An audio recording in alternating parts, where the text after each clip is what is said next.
Well, that sounds like blasphemy. He's gonna hurt the I children. want that man arrested immediately. We can't do that, sir. This is America. Sir, this is a Wendy's drive-thru. Only thing you'll have to fear is fear itself. Hard times. The only salvation is to be good. I said, be good. Everyone knows how popular dragons are in Asia. The dragon has a very special place in the hearts of the Asian people. The bird and serpent goddess combination that creates the bird-serpent dragon is expressed in the early Han Dynasty figures. Notice the ridges around the head of the dragons, representing mushroom caps. It's almost always present. The kingdom of Bhutan exists in the eastern Himalayas. The history tells the story of King Lingpa, who, while out searching for mushrooms one morning, fell asleep and had a vision of a monk who gave him a scroll and told him to look well and get me some food. When Pema Lingpa was done preparing the food, he went outside and the monk had disappeared. He looked at the scroll and it read, "At the foot of the valley he would find his sought-after wealth." After this event, a number of scrolls were presented to him during a series of visions. Coincidentally, the head of the state is the king of Bhutan, known as the Dragon King. The people there are known as the Dragon People, and Bhutan itself is known as the land of the Thunder Dragon. Bhutan officially adopted Buddhism in the 7th century AD. The oldest artifacts from Asia appear to be from around 1000 BC from the Jomon era, but they're kind of rare. Most artifacts and figurines start from the Han Dynasty 200 BC to 200 AD. This coincides with the era of the people of Colima, Mexico, and Kushan Empire in India, as well as the beginning of the Roman Empire. The figurines from the Han Dynasty also use the arms to create the mushroom caps similar to the Egyptian mushroom pose. There's wall art that depicts the Guardian of Midnight holding two mushrooms that double as staffs. These are the same priest-doctor staffs we see in Egypt, the caduceus in Greece, the Kushan priest-doctors on coins from the same era, and the crozier in Rome. This symbol becomes the Ru Yi scepter known throughout Asia in the 18th century. Buddhism didn't really take off until the 7th century, the same time as the beginning of Islam and the era of Muhammad. Both the Buddha and Muhammad are imaginary, fictional characters that never existed. There were never any figureheads of religion until the religious cults started in America, like the Mormon Church, the Jehovah's Witnesses, Jim Jones, and Heaven's Gate. Oh boy, is that last one a doozy. The UFO cults. The story of the Buddha is one that revolves around mushrooms, and if anyone in the religion can't see this, they need to get a pair of glasses or maybe corrective eye surgery. The mushroom dominates all the Buddhist iconography. The Buddha was supposed to have obtained his enlightenment under a Bodhi tree around 500 BC. Based on all the previous mushroom history of the world, I would say he was a little bit late to the party. Every depiction of the Bodhi tree is obviously a mushroom. The designers of this era made little to no effort to disguise this for the uninitiated like we see in other occultings of the mushroom, such as the wheel, the hat, the shield, or the spear. The era of Gandhara, around 1000 AD, saw a major metropolitan district created between Asia and India in the area of what is now Pakistan.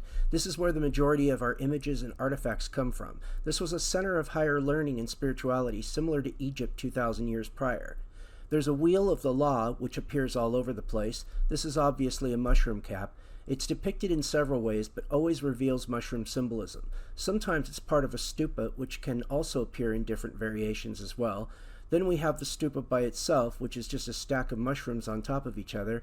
Entire buildings are built this way, even in Japantown, San Francisco.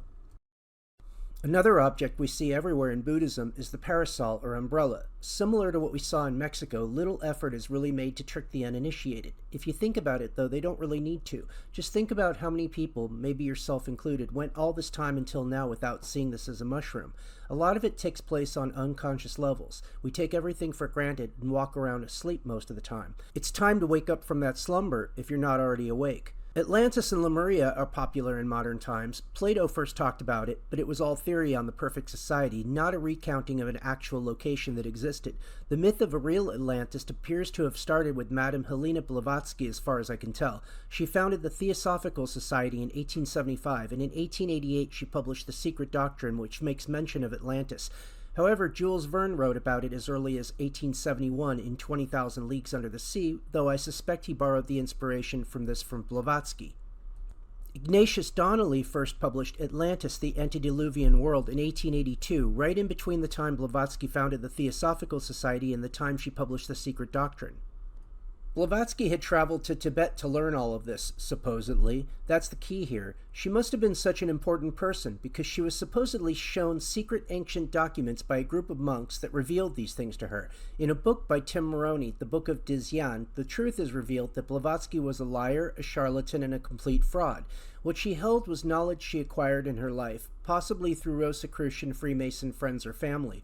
Her works were later praised by Manly P. Hall, and both of them were heavily promoted by Jordan Maxwell, a friend and early mentor of mine. In Tibet, it is known there are two sacred mountains, Mount Kailash and Mount Himalaya. Mount Kailash is also called by the Buddhists Mount Meru, and was said to be the sacred mountain of Shiva and his sons. I wouldn't be surprised if mushrooms grew at the base during certain times of the year. It's sacred to the people of four religions, Bon, Buddhist, Hindu, and Jain. Elevation is 21,000 feet. I suspect Blavatsky used this information and substituted Mount Meru for Lemuria and Mount Himalaya for Atlantis, and this is actually where she derived her Atlantis mythology. People chasing the source of Atlantis are wasting their time. It's all mythology, and that's what some of the modern secret societies are involved with, creating and promoting new mythologies. The CIA specializes in this nowadays, but it seems to have started in the late 1800s with the Theosophists, who it appears spawned off early science fiction by influencing the likes of H.G. Wells, Jules Verne, Edgar Rice Burroughs, Arthur C. Clarke, and Isaac Asimov. This will be covered more in the last episode. I never learned much from Blavatsky, I think mostly because I always developed my own personal spirituality instead of depending on sources outside myself for that, but I have tremendous respect for the work of Manly P. Hall, who was not a real Mason but an honorary one. Most people don't know that. He compiled all the esoteric works from all the ages and made them understandable and available, but he was not a Mason. And I appreciate the contributions Blavatsky made as well as Annie Besant in the work they did to provide an alternative spiritual philosophy in the world of esoteric occultism.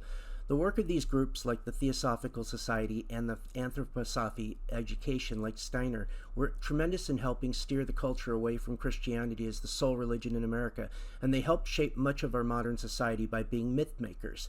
Myth makers are important for culture because they continue to pass down the core of myth that has been carried on for millennia. They truly carry the torch, and for that we owe them our gratitude. Blessed are the myth makers, for they hath concealed the mysteries behind holy doors of Swiss cheese. This concludes the presentation titled You Can't Unsee It, Episode 10, Buddhism, Blavatsky, and Atlantis. For more information on this subject, visit AncientPsychedelia.com and check out the free online version of the book, Ancient Psychedelia, Alien Gods and Mushroom Goddesses. Thanks for watching. One last thing I should mention, if you enjoyed this video and you'd like to support me in my work, here are several ways you can do that. It does help tremendously, and I really appreciate it.